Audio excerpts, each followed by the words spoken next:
What's up, girls? It's Matt from super-tactical.com, coming to you wearing sunglasses indoors. Today we're going to talk about the Glock versus the 1911, just like everybody else on YouTube does. Actually, we're going to talk about the Glock versus the 2011. So as some of you know, I've been a Glock shooter for a while, about 3 years now.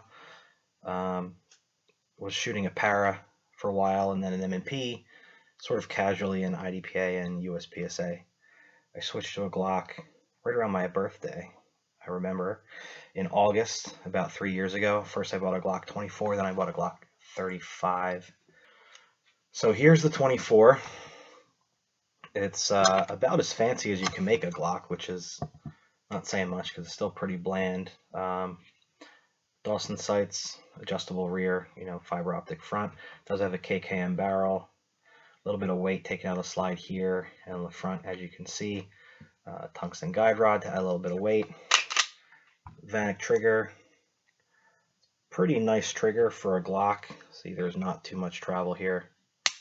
And it breaks at about 2.5 pounds. And the Dawson heavy magwell here. And this has got me pretty far. 3 years ago when I got it, I was a C class. It's brought me all the way to master class right now.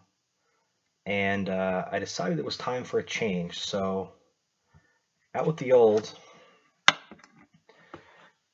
and in with the new. This is a 2011 style gun. I guess it's based on an STI, but it is using the Freedom Gunworks frame, or I guess the CK Arms frame, and built by Freedom Gunworks. So it's standard STI plastic grip, double stack mags, obviously, big magwell, a little bit of work done to the slide. It's tri-topped to take a little bit of weight out. Fiber optic front, adjustable rear, ambi safety, even though I never ever use the left side safety, but whatever. And it is, it's tight. There's no wobble in this bad boy at all. Mechanically, it is definitely more accurate than the Glock is. I can shoot this a lot better, once you start talking about 25, 30-yard shots.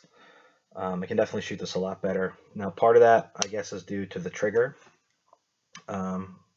which there's just no way to really get a Glock trigger this good. There's just really no movement going on here. Tiny bit of pre-travel, no creep, and it breaks. It's awesome. Everybody that shoots a 1911 knows you can make these triggers awesome. But mechanically, it's just super tight. It shoots great groups. It's never going to let me down in that aspect. It's heavier. Obviously, the trigger's better. So it recoils less. It weighs about 12 ounces more than the Glock, I think, at this point. Maybe a little bit more.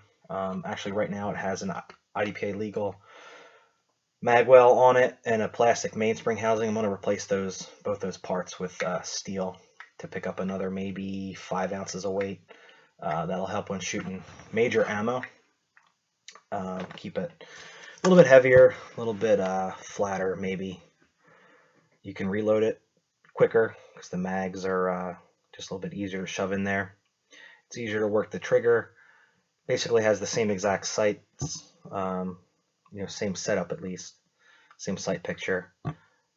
The sight radius is obviously less. This is a 6-inch Glock versus a 5-inch 1911 style slide, so you do lose a little bit there.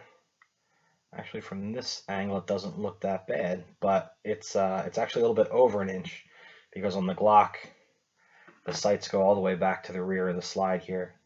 Well, they go to the rear of the slide on the 2011 too, but they're not making use of the entire length of the gun. So if you're talking about fitting in the box, the gun is this big, but the sights are here.